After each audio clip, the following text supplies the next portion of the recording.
G'day everyone, welcome to another episode of the Purple Coloured Glasses. In this episode, I'll be going through my tips for round 16 and how Freo will go up against Port Adelaide. So let's get started. So we've got another Thursday night game this week. We've got Brisbane against the Western Bulldogs. I'll be tipping Brisbane in this game. They've got an imperious record at home at the Gabba. And the Dogs have been inconsistent this year, sort of win-loss, win-loss. And I'm just going to keep following that form line, I think, for this game. Brisbane will be stinging from that loss they had against the D's last time out, and I think they'll be wanting to change that. I was hearing Zorko and Bailey are likely to come back into the team, so Brisbane are also a bit stronger on paper as well.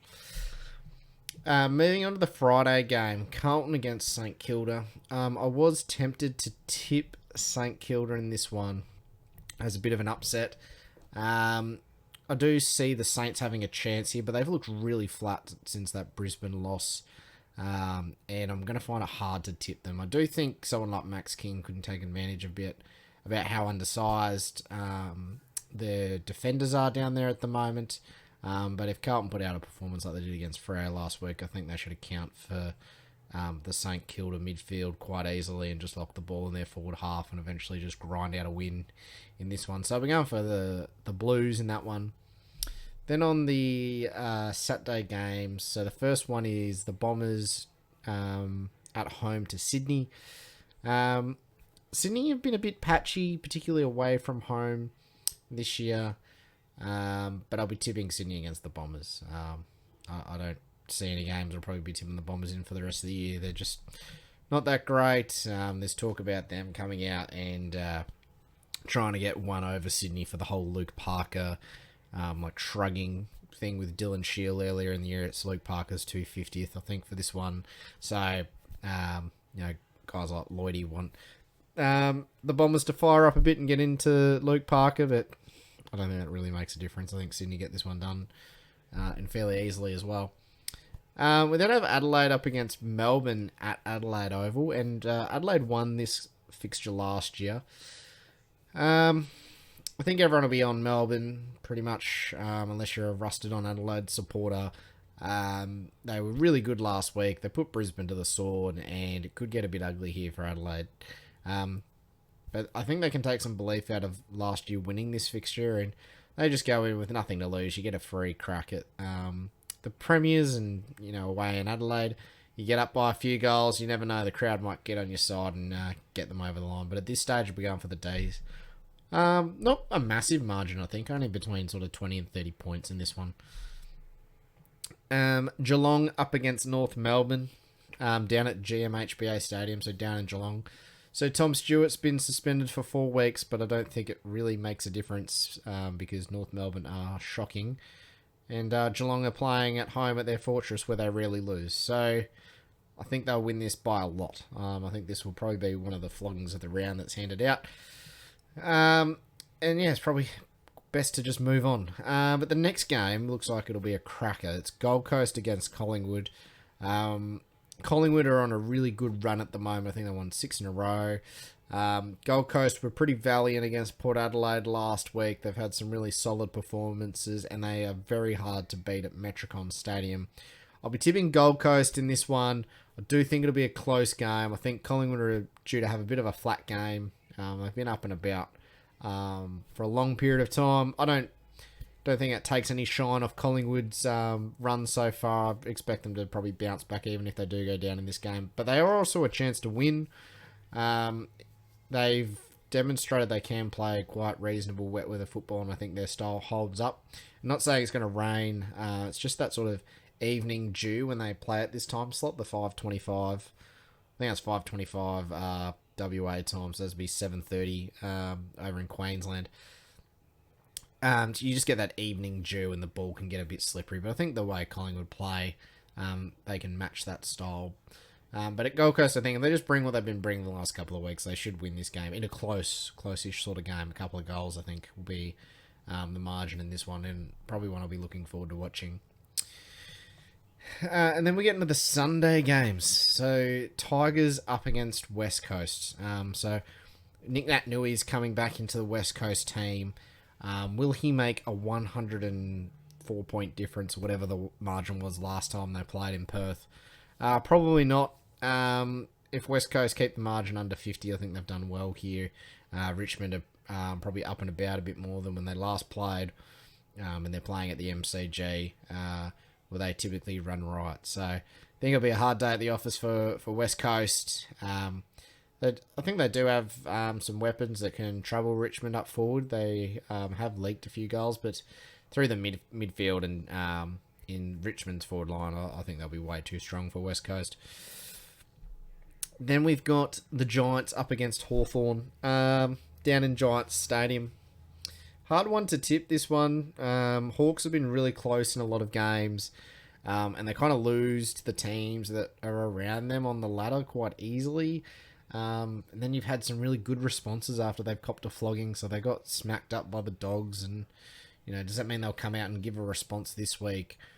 GWS are playing really open attacking football, which probably plays into Hawthorn, so I could see this being a very high scoring game. Has real no implications on who's going to play finals and things like that, but I could see this being like that. I think there was who did the Giants play a couple of weeks ago? I think it was the Western Bulldogs. It was like 120 to 110 or something like that. I can see a very similar scoreline here in this one. I'll actually go for the upset in this one. I'm tipping the Hawks. I think they'll just give a response. There's nothing really else guiding me in that one. I think the Giants have been just playing with freedom, but their defensive structures have been in a way that they've got opened up a bit, and Hawthorn do have the weapons to take advantage of that, I think. And then the final game of the round, Freo against Port Adelaide. We're in the Sunday graveyard slot as a reward for losing to Carlton last week. Deserved. Nah, all jokes aside, the Port Adelaide have been an interesting side this year. So they lost their first 5 games of the year. And there was a couple of those where they weren't too bad. So really they should have beaten Adelaide in the showdown. They were up by 3 or 4 goals and coughed that up after the siren. Statistically, they did a lot right against Hawthorn, got smacked in that game in Adelaide, and they pushed Brisbane in round 1 as well. So even in that 5-loss losing streak, it wasn't like they were getting smoked consistently every single week. They pulled in a 50-point odd margin against Carlton and only went down by a goal or so. So not one of those teams where you think you can just rock up and you'll get an easy game. And they definitely will give Freo a bit of a test. They're looking like up forward, they're starting to find a bit of their mojo. Marshall's looking really good. I think Dixon's still finding his touch a bit, but I think those two guys will stretch Pearce and Cox. So you'd think Pearce probably goes to Dixon and Cox goes to Marshall, or maybe Luke Ryan on him. I think they'll put Logue back up forward just to stretch Port Adelaide going the other way. And I think they really only played Logue down back for the Curnow matchup. In terms of who comes in for Freo, so there's been talk about Heath Chapman and Michael Walters. Both are sort of see if they get through training and play. It is a Sunday game. Walters is coming off a calf niggle, and Chapman off a hamstring for a couple of weeks now. I think if they're still a bit underdone, just give them another week. Worst thing would be to bring someone in like Chappie, does another hamstring. It's 4 to 5 weeks now, and then you're trying to bring blokes back before a final.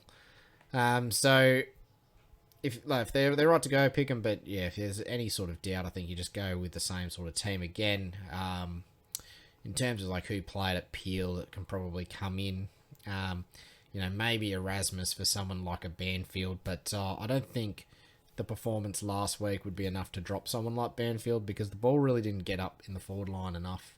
The forward pressure wasn't great, but I don't think there'd be anyone I'd be dropping straight away. I think a lot of people on the team didn't play very well last week, so I think you just give them a mulligan, you go again, unless someone's injured. Or those two guys are like fit and firing, good to go to contribute and come back. If Chappie comes back, I think Ethan Hughes will probably be someone who he might be going out, and then Walters, whether that's Collier or Banfield. Probably more Banfield, because he was sort of like the most recent player in. That's how I see the sort of team selections going. From a midfield perspective, I think we just need a bit of a lift from like Brayshaw, Sarong, Mundy, Fife. These guys rolling through there. Brody played a bit of a lone hand, and I think Sean Darcy was a bit. He didn't play as well as he's able to play last week. So I think if just collectively as a group they bring a lot more effort and intensity than they did last week, we should be able to get over Port Adelaide by a couple of goals. But if we're off, they can hurt us. Like, they're a team that can win contested possessions, move the ball up the ground, and from the games I've seen this year, they've really just hurt themselves with their poor disposal inside 50. And we've got some really good interceptors, so we could take a lot of advantage of that and hurt them the other way. But there have been games they really should have won. Like, they've had the field position, they've had the ball, and they just haven't used it cleanly. And maybe on Sunday they just figure it out for a game. So we just need to be on top and aware of that. Make it hard for them, and I think grind them over to sort of a 3 to 4 goal win over in Perth. So those are my tips for the week. Let me know who you think the upset of the round will be. So I've gone Hawthorn as the upset of the round, but I think I've pretty much tipped all the favourites that going in for this week. If you're enjoying my videos, leave me a like and a comment, and I'll see you next week for my review. Catch you later, everyone. Bye.